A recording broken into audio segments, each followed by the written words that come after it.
Michael, you good? Everyone's good? Are you good? I'm great. I'm always good. You kidding?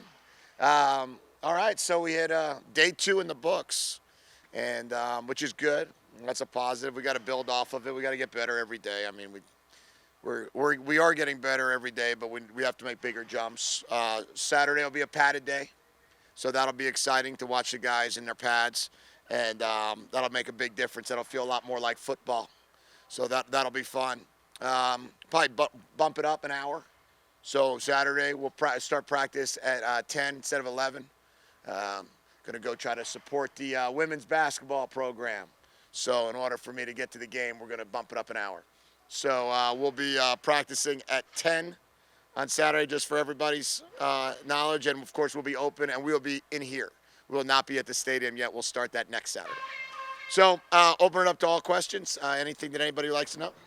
What are you looking from the younger guys, the freshmen that are here in the first couple days? The first thing we're looking for is to make sure it's not too big on them. Too big for them, I should say. They're the first time out now, and a couple guys just got here.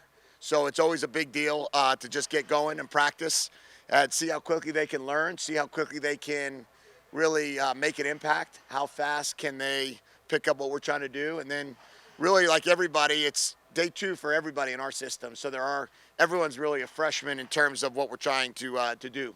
So we're just going to see who can pick it up, who goes fast, and who can learn it. Along those lines, what are your expectations from the quarterbacks 2 days in?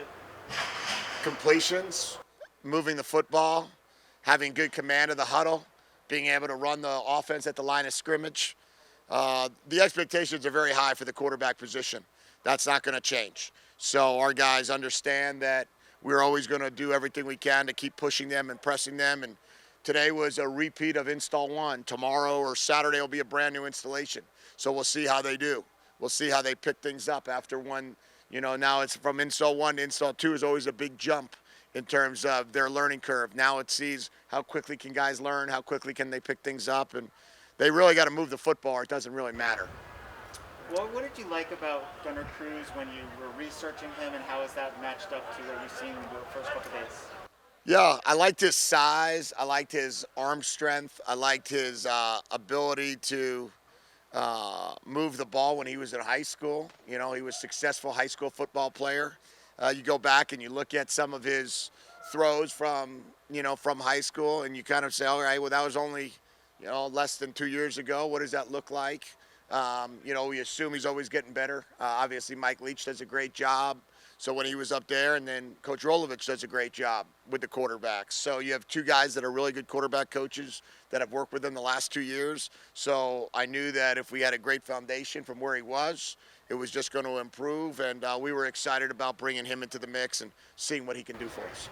Your offense seems a lot different from Rolovich offense or Leach offense. So is it sort of like learning a foreign language in a way for someone like Gunnar? Yeah, I think he'll tell you that it's a very different in terms of verbiage, being under center, the type of identification that he's asked to make, the type of reads might be a little bit different. I've never been in either of those 2 systems, but I know they're unique in its own way.